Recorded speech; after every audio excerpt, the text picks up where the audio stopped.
साथियों नमस्कार। आपका अपना चैनल RS दैया एक्स होमगार्ड में स्वागत है।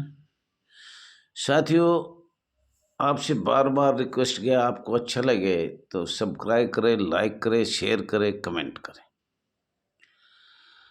साथियों, बहुत बहुत अच्छा लग रहा है हमें। अब भारत आज़ाद अंतरिम सरकार 1946 में बनाई गई थी और उससे 1946 से आज तक आप लोगों ने, समस्त भारतवर्ष के लोगों ने, खास तौर पर मैं नाम तो नहीं लूँगा लेकिन पूरा स्टेट का ही ले देता हूँ। जिन जिन स्टेटों ने माननीय हाई कोर्ट, माननीय सुप्रीम कोर्ट से जो भी जजमेंट लिए, उनके लिए उनको हाथ जोड़ के आभार व्यक्त करता हूँ।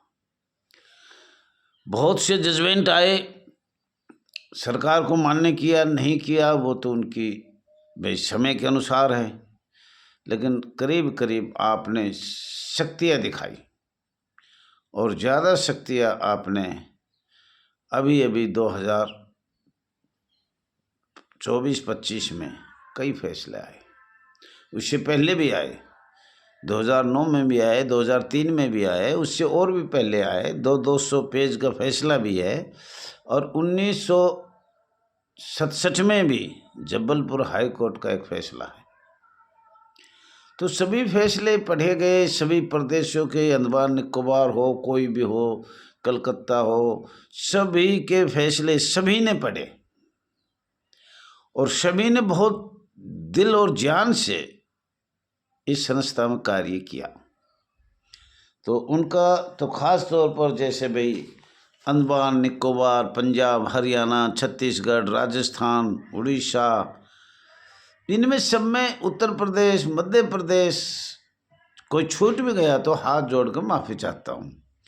लेकिन सभी लोगों ने इतने अच्छे अच्छे दस्तावेज दिए जिससे हमें, मेरे को और शायद हो सकता है पूरे भारतवर्ष के होमगार्ड जवान, नगर सैनिक जवानों को बहुत खुशी होगी। और हमको इतना दबाया गया, किसने दबाया? भारत सरकार को दबाया, राज्य सरकार को दबाया और हमारे अधिकारी नहीं चाहते थे अब इनका भला हो। और कुछ ऐसे भी मेरे जैसे नेता थे, मैं किसी का नाम नहीं ले रहा, मैं अपने ऊपर डाल रहा हूँ, जो कमांडेंट के दलाल थे, तो वो भी ये नहीं चाहते थे कि इनका भला हो और आज भी होंगे। मैं नहीं कह रहा, किसी का नाम नहीं ले रहा, मैं सबको ही कह रहा हूँ, ऐसे ऐसे दलाल भी हैं। ये आज़ाद भारत में भी थे जो अंग्रेजों के दलाल थे। आज़ाद होने वाला था, फिर दलाली, ऐसे करो वैसे करो, ये इस राजा से ज़्यादा लड़ाई करो, रजवाड़ा थे। तो इसलिए दलाल तो देखो जी होते हैं और होंगे। अच्छा काम के लिए दलाल आदमी इधर उधर की बात करे बिना नहीं मानने। वही हमारे जिला कमांडेंट के भी दलाल है, माननीय SSO के भी दलाल है और माननीय मंडलीय कमांडेंट के भी दलाल है और माननीय पुलिस के भी दलाल है, नीचे से ऊपर तक। कोई ऐसा महकमा नहीं है जिसमें दलाली नहीं है। सबसे ज़्यादा अधिकारियों को प्रताड़ना किया हमारे साथ, सबसे ज़्यादा अधिकारी बिल्कुल, जिला कमांडेंट, मंडलीय कमांडेंट, SSO बिल्कुल नहीं चाह रहे। ऊपर पुलिस बैठी हुई, इंक्वायरी करे तो करे कहाँ भेजे। और फिर कोई इंक्वायरी भी आई तो हमने देखा अकेली महिला को, अकेले जेंट्स को कमरे बंद करके इंक्वायरी करते हैं, बताओ, सबको बाहर कर देते हैं। भाई ये बहुत गलत रवैया था। और राजेंद्र यादव बहुत अच्छी बात से उत्तर प्रदेश का जो भी भ्रष्टाचारी का केस उठा रहा है उसको भी मैं धन्यवाद देता हूं। खास तौर पर जो भ्रष्टाचारी का केस कोई भी उठाए हिंदुस्तान में, उसका मैं धन्यवाद करता हूं, आभार व्यक्त करता हूं, खुशियां व्यक्त करता हूं। जब कोई भी वीडियो राजेंद्र की आएगी तो भ्रष्टाचारी की आएगी और भ्रष्टाचारी ही हमारे अधिकारी कर रहे हैं। भर्ती में भ्रष्टाचारी, ड्यूटी में भ्रष्टाचारी, हर रिश्वत में रिश्वत, रिश्वत में रिश्वत, और काम भी करे तो रिश्वत। और आज भी चल रहा है दबा कैसे रिश्वत। हमने कई बार कहा है, बहुत हाथ जोड़ के माननीय प्रधानमंत्री, माननीय गृह मंत्री, सभी सरकारों को कहा है, माननीय मुख्यमंत्रियों को, महामहिम राष्ट्रपति को, महामहिम राज्यपाल, उपराज्यपाल को, सभी को कहा, लेकिन कोई सुनवाई नहीं हो रही साथियों। और साथियों, आपकी दया से थोड़ा सा आँख में थोड़ा सा भी, मेरी भी थोड़ी दिक्कत है, तो इसलिए मैं आपके सामने नहीं आ पाया। पर ये बताना चाह रहा हूँ, सबसे बढ़िया फैसला तो सारे ही फैसले हैं, पर स्वयं सेवक समाप्त करने के लिए हमें फैसला अंडमान निकोबार का, जो माननीय सुप्रीम कोर्ट को 2009 में फैसला दिया था, और वो फैसला अंडमान निकोबार के जवानों को बार बार संघर्ष करने के बाद कितनी साल 2015 में माननीय गृह मंत्री अमित शाह ने उनको परमानेंट बनाया है। ये नकल है, और ये मैं नकल भी दिखा देता हूँ आप लोगों को। इसी के आधार पे देखो, मुझे तो दिखता नहीं है पर आप देख लो, ये गृह मंत्रालय की नकल है। ये भी देख लो जरा, ये भी गृह मंत्रालय की नकल है, और ये भी माननीय गृह मंत्रालय की नकल है। ये नकल है, इसके आधार पर हमने काम किया करना चाहिए। होमगार्ड परमानेंट हो सकते हैं अगर सरकार चाहे तो। अधिकारी तो चाहते नहीं है, अधिकारी तो कमांडेंट कहते हैं कि हमारा चूल्हा बंद हो जाएगा। और उसके बाद साहब ये भी देख लो, तुम्हारा समान कार्य समान वेतन का है, ये पास कर रखा है, लेकिन पूरे भारत में आज भी लागू नहीं हुआ है। ये देख लो, ये भी समान कार्य समान वेतन की सील लगी हुई है। ये आपका आदेश है, ये आपका कलकत्ता का है, ये आपका नियमित है। तो साथियों, 1965 में एक भारत सरकार ने कहो या अधिकारियों ने कहो, उनने एक नियम लागू कराया था परमानेंट का, जो आज भी उसको छिपाया जा रहा है। और वो नियम लागू कहाँ हुआ? अंडमान निकोबार 1965 में। और 1965 में आप लोगों को बोनस देख के, लागू नहीं हुआ पूरे भारत में, पर एक बार कागजों में दिखा दिया भाई बोनस देंगे, श्रम विभाग श्रम कानून को हम बोनस देंगे। लेकिन आज तक भारतवर्ष के किसी भी होमगार्ड जवान नगर सैनिक को बोनस कहीं कहीं मिल रहा है, मैं ये नहीं कहूँगा नहीं मिला है, एक दो प्रदेशों में मिल रहा है। और 1952 में आपका ईपीएफ फंड लागू किया गया था 1952 में, और 51 में जो हुआ वो भी हम पढ़ के बताएंगे, आँख ठीक हो जाएगी तो। और 1952 का आज कितनी साल हो गई, वो ईपीएफ फंड आज किसी भी प्रदेश में, एक आध प्रदेश में शायद लागू किया है, मध्य प्रदेश वगैरह को, पर सब झूठ बोल रहे हैं। कर दिया, फार्म भर दिया, तैयारी होगी, फार्म भर दिया। 1952 से आज तक हमारा ईपीएफ फंड चालू नहीं किया है।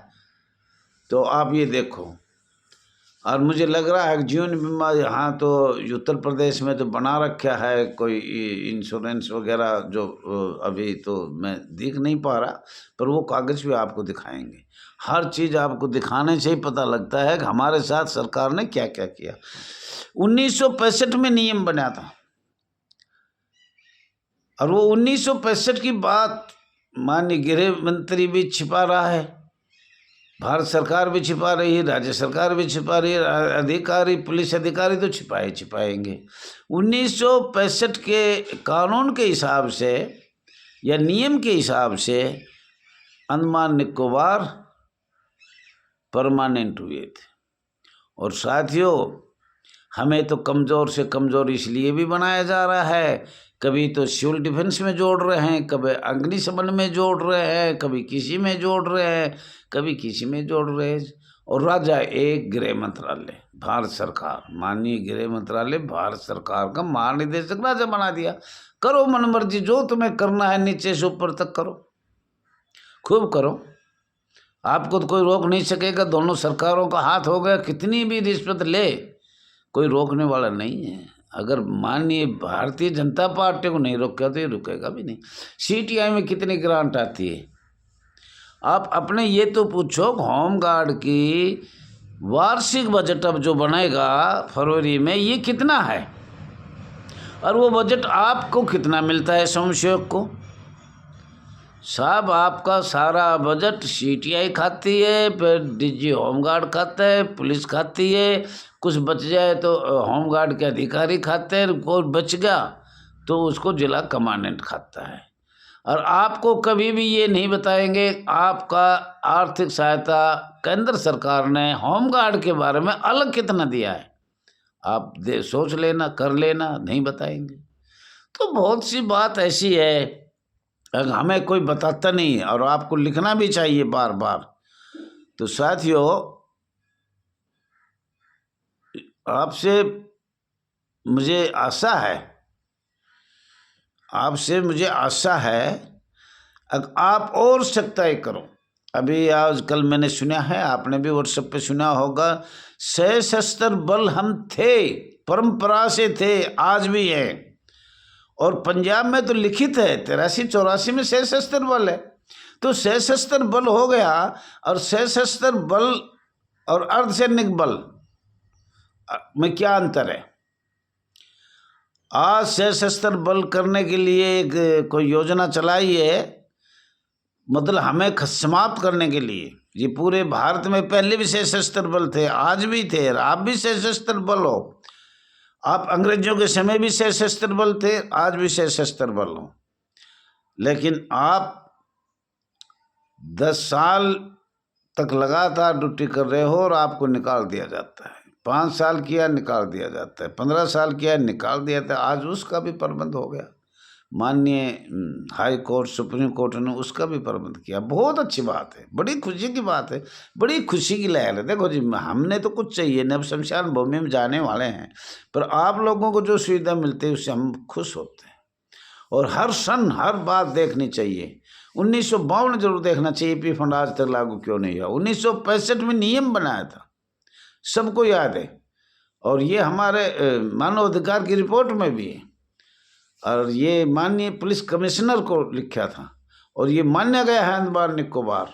और उसी के हिसाब से वो फैसला 2015 में, ये आपको मैंने दिखाया था, 2015 में परमानेंट किए गए हैं, और वो भारतीय जनता पार्टी ने किए। अगर भारतीय जनता पार्टी चाहे तो आप सभी परमानेंट हो। लेकिन देखो, यहाँ चंडीगढ़ में कर दिए, अंडमान निकोबार कर दिए, आसाम में 5 जिले परमानेंट है, और भी कई जगह परमानेंट है। अधिकारी जो चाहे, पहले कांग्रेस के टाइम में रिश्वत तो थी, तो वहाँ ऐसे ही चलता था और चल रहा है।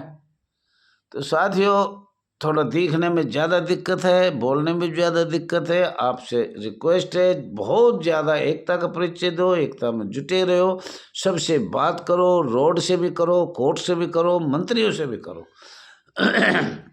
सबको न मौके में यह कहना चाहता हूँ, सब भाइयों को फायदा मिले।